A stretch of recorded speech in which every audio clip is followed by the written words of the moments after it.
you have to be able to demand that for yourself and have that respect for yourself that, if someone does start controlling me in my time, I'm not going to put up with that. If someone is ever physically harmful to me, things that, if someone crosses that line, if you have a boundary for your own self-respect and your own time, and if someone keeps pushing past those, that, it would be a time to step back and reevaluate, like, is this someone who actually respects me? Is this somebody that I want to be with?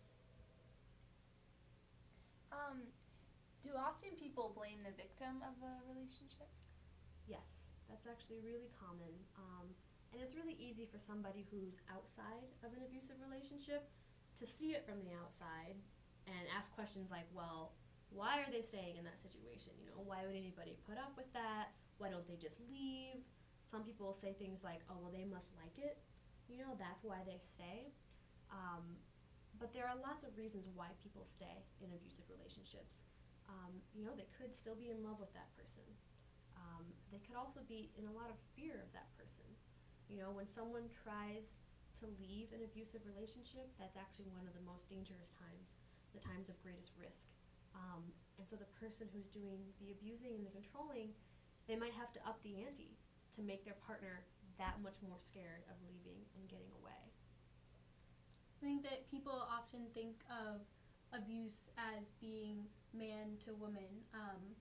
Do you have a lot of cases of same-sex relationship abuse, or also a girl or a woman to man? Yes, definitely. I'm really glad you asked that, because this, people view this as only a women's issue, but it's not actually. This is a community issue. This is a human rights issue. It happens everywhere in the world, and it doesn't only happen to women.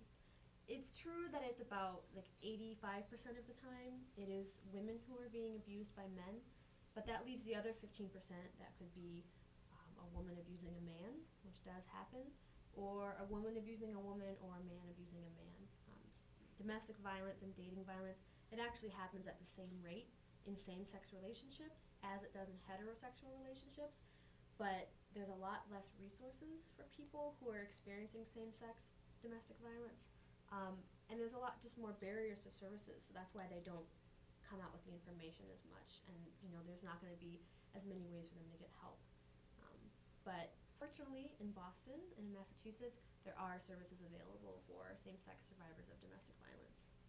I think abuse is also often seen as just the violent side of it.